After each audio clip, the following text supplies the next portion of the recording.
അങ്ങനെ ഷിപ്പിന്റെ ഒത്ത നടുക്കിലുള്ള water activities കഴിഞ്ഞപ്പോഴേക്കും നമ്മുടെ ഐസ് ബേബി എഴുന്നേറ്റുട്ടാ. പോണ വഴി നമ്മൾ മീട്ട കണ്ടപ്പോ അതും തിന്നാനും കൂടി പൂതി. അപ്പൊ അതൊരു 6 പാഴ്സൽ ഇത് നേരെ വടാപ്പാവ് കഴിക്കാൻ പോയിട്ടാ. ഞാനാണെങ്കിൽ ഫസ്റ്റ് ടൈമാണ് വടാപ്പാവ് കഴിക്കണം. എനിക്കാണെങ്കിൽ ഒരുപാട് പ്രതീക്ഷയുണ്ട്, ഭയങ്കര ടേസ്റ്റ് ആയിരിക്കുന്നൊക്കെ. കാരണം ഹിന്ദിക്കാരൊക്കെ നല്ല രസിച്ച് കഴിക്കണൊക്കെ കാണാട്ടാ. പക്ഷെ എനിക്ക് കഴിച്ചപ്പോണ്ടല്ല ഒരുമാതിരി ഉണങ്ങി വലിഞ്ഞിട്ടുണ്ടല്ല, എനിക്ക് അങ്ങോട്ട് കഴിക്കാൻ പറ്റണില്ല. ഇത് നമ്മൾ തിരിച്ച് മടങ്ങണോണ്ട് അധികം അങ്ങോട്ട് കഴിച്ച് ഓവറാക്കണ്ടല്ലോ എന്ന് വെച്ചിട്ട് ആ ഒരു വടാപ്പാവ് മാത്രമേ കഴിച്ചുള്ളൂ കേട്ടോ. നേരെ റെയിൽവേ സ്റ്റേഷനിൽ പോയിട്ട് ആദ്യം നമ്മൾ ഈ വുമൻസിന് ഇരിക്കാൻ പറ്റണ ഒരു സ്ഥലമില്ല, അവിടെയാണ് ഇരുന്നത്. പക്ഷെ പിള്ളേരൊക്കെ ഉള്ള കാരണം നമ്മൾ ലോഞ്ച് ബുക്ക് ചെയ്തിട്ട് അതിൻ്റെ ഉള്ളിൽ നല്ല കംഫർട്ടബിൾ ആയിട്ട് ഇരുന്നു കേട്ടോ. കുറച്ച് കഴിഞ്ഞപ്പോഴേക്കും എനിക്ക് പുതുക്ക് വിശപ്പുകായി. സപ്പോർട്ടാണ് ഓർത്തെ നമ്മൾ മേടിച്ച് മീട്ട കയ്യിലുണ്ടത്, പിന്നെ അതെടുത്ത് വിഴുങ്ങി. അങ്ങനെ നമ്മൾ ട്രെയിൻ എത്തി.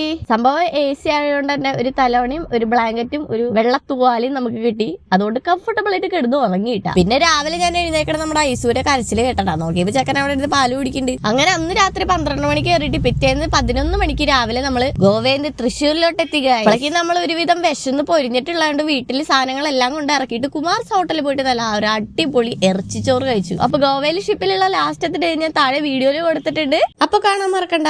ബൈ.